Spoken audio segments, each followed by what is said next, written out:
Embassy actually ইন্ডিয়াতে থাকার জন্য আমাদের অনেক সমস্যা। ইউরোপের বিভিন্ন দেশের পড়তে যাওয়ার স্বপ্ন দেখেন বাংলাদেশের হাজারো শিক্ষার্থী, কিন্তু শুধু ভারতের হঠকারিতার কারণে এদেশের বহু মেধাবী শিক্ষার্থীদের সেই স্বপ্ন এখন ধ্বংসের মুখে। ভারতীয় ভিসা জটিলতার কারণে স্কলারশিপ পেয়েও অনেক শিক্ষার্থী বাইরে পড়ার সুযোগ হারাতে বসেছেন। জি, আসলে আমরা তো মেইনলি স্টুডেন্ট, আমরা আইএলটিএস করতেছি কারণ বাইরের দেশে গিয়ে উচ্চশিক্ষা গ্রহণ করতে পারি।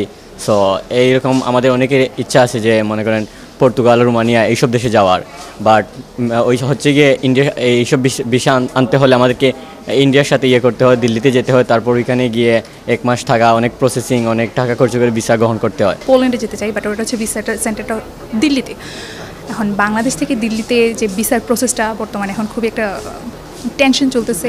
ইউনেস্কোর প্রতিবেদনের তথ্য বলছে 2023 সালে বাংলাদেশ থেকে বিদেশে পাড়ি দিয়েছেন অফার ওয়ালটন ফ্রিজ কিনে পেতে পারেন 20 লক্ষ টাকা, রয়েছে কোটি কোটি টাকার নিশ্চিত উপহার। 52,799 জন শিক্ষার্থী। 5 আগস্ট গণঅভ্যুত্থানের মাধ্যমে হাসিনা সরকারের ক্ষমতাচ্যুতির পর বাংলাদেশিদের জন্য অনেকটা ভিসা প্রক্রিয়া কার্যক্রম সীমিত করেছে ভারত সরকার, যার কারণে দেশটিতে যেতে বিপাকে পড়তে হচ্ছে বাংলাদেশিদের। তথ্য বলছে Portugal, Bulgaria, Romania, Lithuania, Hungary, Austria সহ ইউরোপের বিভিন্ন দেশের দূতাবাস বাংলাদেশে নেই। তাই এসব দেশে পড়তে যেতে চাইলে শিক্ষার্থীদের দিল্লি গিয়ে ভিসার সাক্ষাৎকার দিতে হয়।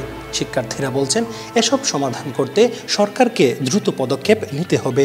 ভারতে যেতে আমাদের স্টুডেন্টের অনেক বেশি কস্ট এফোর্ড করতে হয়, লাইক 1 মান্থের মতো থাকতে হয় ওখানে, অনেক বেশি টাকার দরকার। কিন্তু বাংলাদেশে আসলে যেমন ধরেন ঢাকায় হলে সিলেট থেকে ঢাকায় একদিনে গিয়ে ভিসাটা প্রসেসিং করে শেষ করে বা বিভিন্ন কাজ শেষ করে আবার রিটার্ন ব্যাক হওয়া যাবে। এখন যে কূটনীতির সম্পর্ক ইন্ডিয়ার সাথে চলতেছে, যার কারণে ম্যাক্সিমাম অফ দ্য স্টুডেন্টস যা সমস্যায় ভুগতেছে, ডেটস প্রসেসিং, তারপর ট্রান্সপোর্টেশন খরচ অনেকগুলো আছে। যদি ঢাকায় নিয়ে আসা যায়, বাংলাদেশে নিয়ে আসা যেটা অনেক বেনিফিশিয়াল হবে আমাদের স্টুডেন্টের জন্য। স্টুডেন্ট ভিসা নিয়ে কাজ করা প্রতিষ্ঠানগুলো বলছে একজন শিক্ষার্থীকে দিল্লি থেকে ভিসা আনতে গেলে জনপ্রতি খরচ হয় 1 থেকে 1.5 লাখ টাকা। সেখানে অবস্থান করতে হয় 1 থেকে 1.5 মাস। সেই সাথে ভারতে অবস্থানকালে রয়েছে বিভিন্ন ধরনের নিরাপত্তাজনিত সমস্যা। তাদের সব কিছু অফার টফার আসার পরেও কিন্তু তারা এই দিল্লিতে যাইতে না পারার কারণে তারা কিন্তু অ্যাপ্লাই করতে পারে নাই বা রিফান্ড করতে নিয়ে আসা তাদের লাগছে, যার কারণে তাদের আর্থিকভাবে এবং বিভিন্নভাবে তারা ক্ষতিগ্রস্ত হয়েছে। তো এই যে ইউরোপের একটা বিশাল সংখ্যক দেশ যেগুলা দিল্লি বেসড, সেগুলো যদি বাংলাদেশে তাদের এমবেসি অথবা অন্তত যদি বিএফএস মানে ভিসা অ্যাপ্লিকেশন সেন্টারটাও যদি চালু করতো, তাহলে আমাদের দেশ থেকে উল্লেখযোগ্য সংখ্যক স্টুডেন্ট কিন্তু প্রতি বছর সেই সব দেশে কম খরচে পড়ালেখা করার একটা সুযোগ পেত।